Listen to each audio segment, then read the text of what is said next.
Everett, Washington was built by a city of readers. From 1894 through today, from smokestacks to bookstacks, the landscapes change, but our love of reading remains. Welcome to Book Bites. Today I'll be telling a story from Alaska called The Boy Who Ate Too Much. Our library has a large collection of folktales and fairy tales from many different cultures and countries. The story I'm sharing with you today has seen many different versions and retellings, and sometimes it goes by the title, The Eye of the Needle.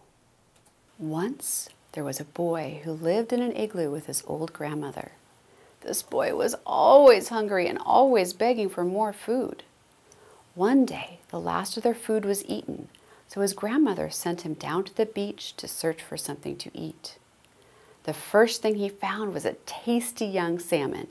He picked it up by the tail and swallowed it in one gulp. Still hungry, the boy continued searching. Soon he found a sleepy seal.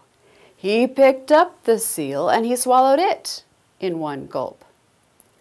On he went, still hungry, until he came upon a walrus sunning itself on a rock.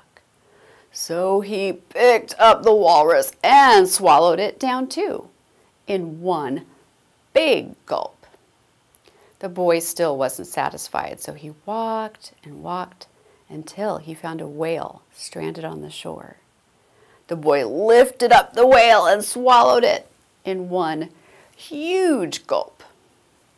Finally, the boy was no longer hungry, but then he realized he was very thirsty. He found a nearby pond of fresh water and began to drink. He drank and he drank until the pool was quite dry and his stomach was quite fat. When the boy returned to the igloo, he realized he was too big to fit in through the front door.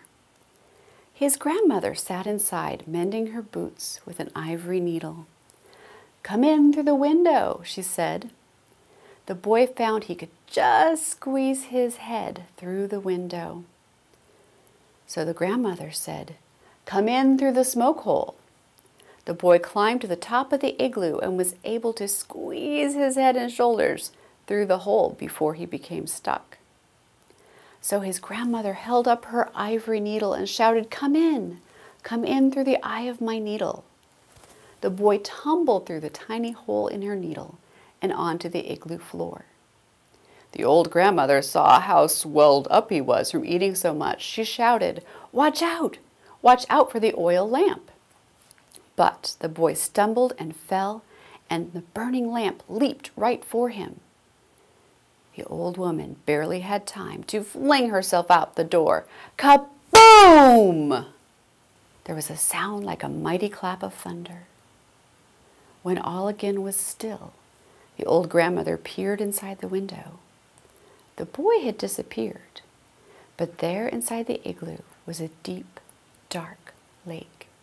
And swimming in that lake was a salmon, a seal, a walrus, and a big, big whale. So, next time you visit the library, be sure to ask a librarian where to find folk and fairy tales. Thank you for joining us here today in beautiful Everett, Washington. We'll see you again soon on Book Bites.